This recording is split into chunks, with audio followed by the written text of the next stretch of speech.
Hello everyone, good morning and welcome back to my channel Mitra official. তো আজকের দিনটা ছিল 12ই মে, অর্থাৎ মাদার্স ডের দিন সকালে। তো সকল মায়েদের জানাই হ্যাপি মাদার্স ডে।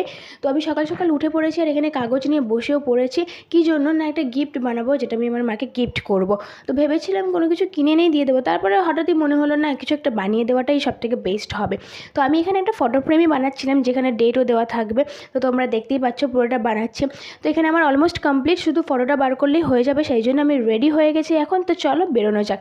তো ফাইনালি বেরিয়ে পড়েছি, আমি দুপুর বেরিয়ে পড়েছি, কারণ ফটো বার করতে টাইম লাগবে। আর প্লাস আমাদের এখান থেকে তো গাড়ি পেতে বিশাল সমস্যা, দেখতেই পাচ্ছ রাস্তায় কেউ নেই। তো যাই হোক, অনেক কষ্টে আমার লাক ভালো ছিল, গাড়ি পেয়ে গেছে। আর এই দেখো ফটোটা নিয়েও চলে এসেছে, কারণ কতটা সুন্দর লাগছে তোমরা অবশ্যই কমেন্ট করে জানিয়ে। এই ছিল পুরো গেট আপটা। তো তারপরে তখন ওই রাত 10টা বাজে হয়তো, তখন আমি বাড়ি এসেছিলাম। তো মাকে তারপরে বললাম যে তুমি এটা আনবক্সিং করো। তো মা তো দেখে বিশাল পছন্দ হয়েছে। তো আজকের ভিডিওটা এইটুকুই, দেখা হচ্ছে নেক্সট কোনো